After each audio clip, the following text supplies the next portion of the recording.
sleep can really be affected during perimenopause and menopause. Unfortunately, it can be affected for quite a few years. And it's just horrible, isn't it? Not being able to sleep. It's the worst thing because it affects your whole life. It affects everything. It really is very detrimental. I think a very common symptom of perimenopause and menopause is waking up.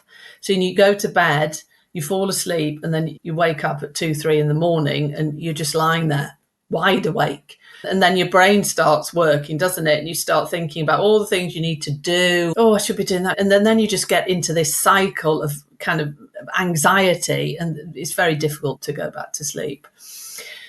There's so many things that you can do to improve sleep, what we call sleep hygiene.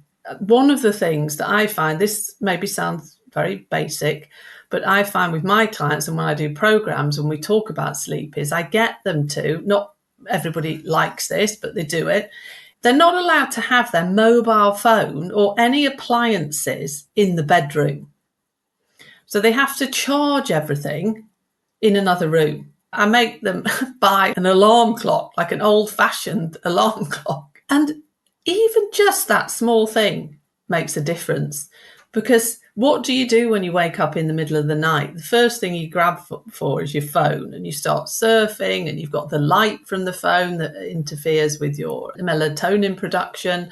It's very detrimental for sleep. So what you need to do a couple of hours before you go to bed is turn off all your appliances and do something calming. You need to prepare your body for rest. So something like reading a book or talking with your family members, maybe having a bath with Epsom salts, wonderful, rich in magnesium, really calming. Sitting outside, listening to the birds, going for a slow walk. Anything that calms you down is really beneficial for sleep. And then when we look at nutrition, interestingly, it isn't beneficial for sleep if you eat too much close to when you're actually going to bed, really leaving the window a couple of hours before you actually go to bed. So don't really eat anything. And even though I'm very keen on people drinking lots of water, but try not to drink too much before you actually go to bed because you'll be getting up in the night to go to the toilet. And then I'm a huge fan of magnesium. It's so calming on the body. And there is a magnesium called magnesium glycinate. This has been shown to have a very calming and relaxing effect on the body at night. So that is something that you could look at taking before you actually go to bed. Brilliant also for restless leg syndrome. A lot of people suffer from that twitchy legs at night, because magnesium is very calming on the nervous system. So it stops that twitching.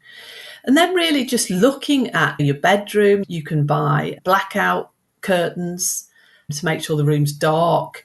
Make sure you have a cool room. Temperature is really, really important.